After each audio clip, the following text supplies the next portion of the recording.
Hey, this is Adam with the Adam Wines Guitar Academy, and today we're going to be looking at Ride the Lightning again, and we're going to be looking at the first verse and the pre-chorus.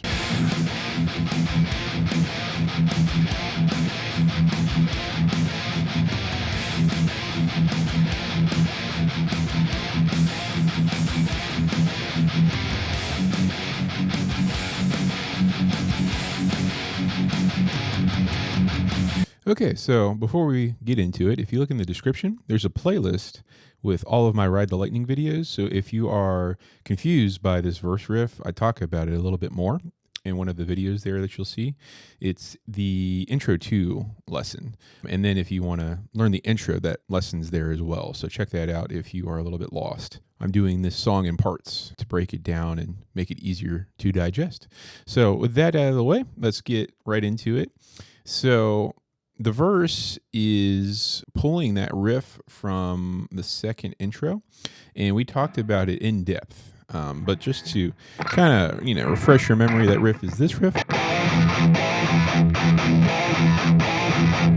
And if you recall from the other video, we kind of mentioned that this song is basically in the key of E minor. But what was interesting about this riff is that it hit the tritone.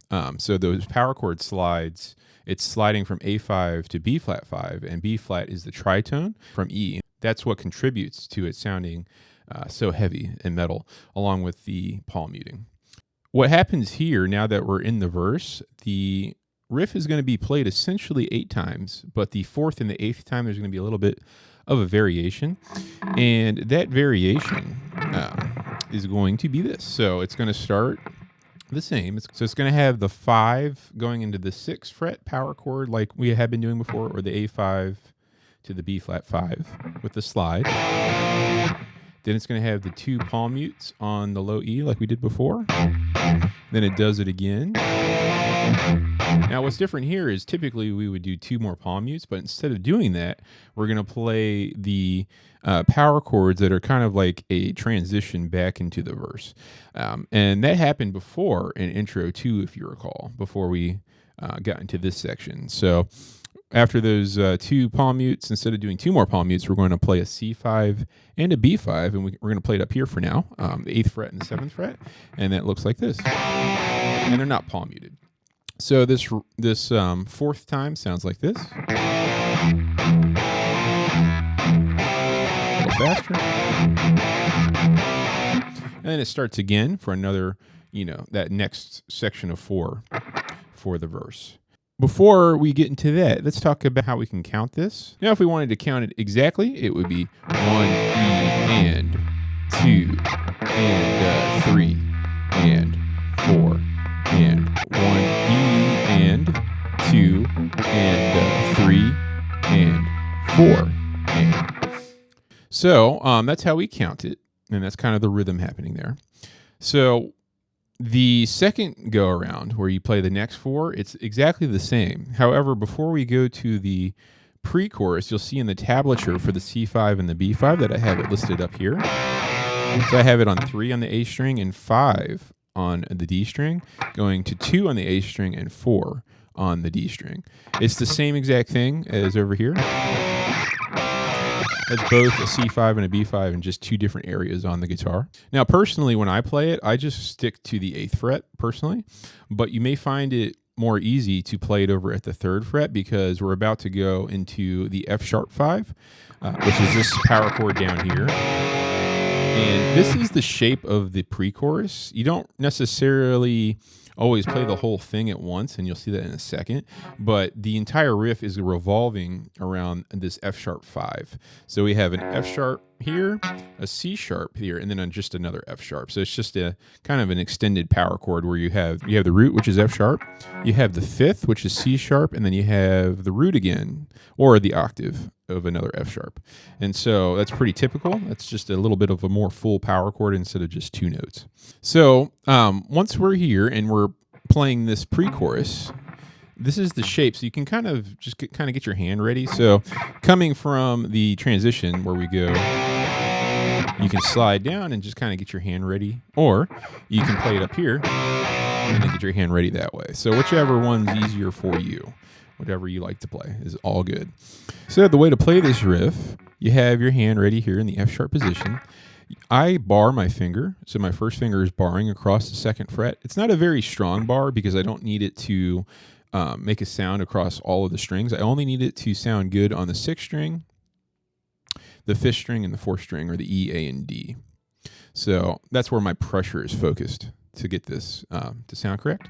But basically, you have that bar, and you lift your ring and your pinky up, and you're going to only play the A and the D string together. And then you're going to actually hammer on the ring and the pinky to the 4th fret. It'll sound like this. So you may want to just sit and practice that a bunch.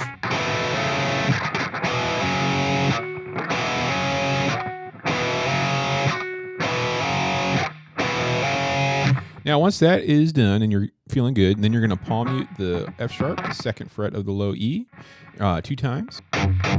Okay, so once again, 2 to 4, hammer on, 2 palm mutes. Okay, you're going to do that again of the hammer on of the 2 and the 4 and the A and the D string. And then you're going to palm mute the 2nd fret on the low E string 4 times. And that's how that riff is going to be played.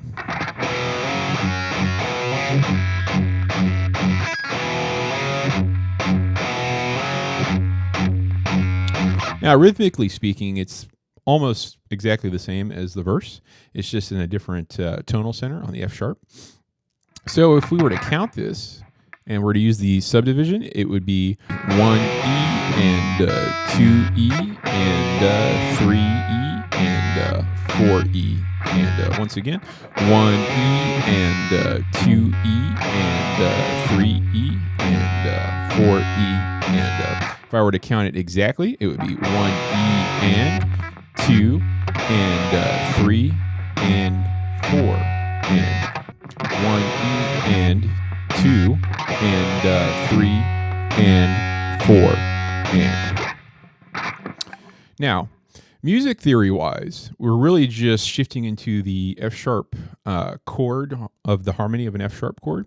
We're not necessarily like switching keys or anything, but it's really just like a clever way to get a lot of juice out of an F sharp 5 chord. It has a very percussive sound, a very like driving sound. It's driving it forward to the chorus. So that's basically what's happening here on this riff. And this riff is going to be played 4 times, and then we're going to get into the chorus, and that will be its own video. So to review, we play the verse 8 times. The 4th and the 8th time, you're going to have that transition riff.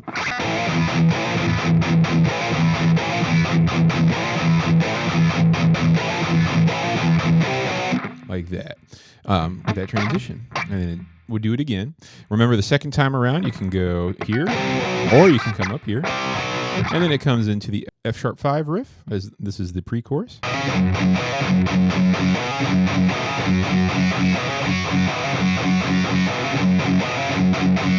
So anyway, I hope you've enjoyed this and you get use out of it. Once again, my name is Adam.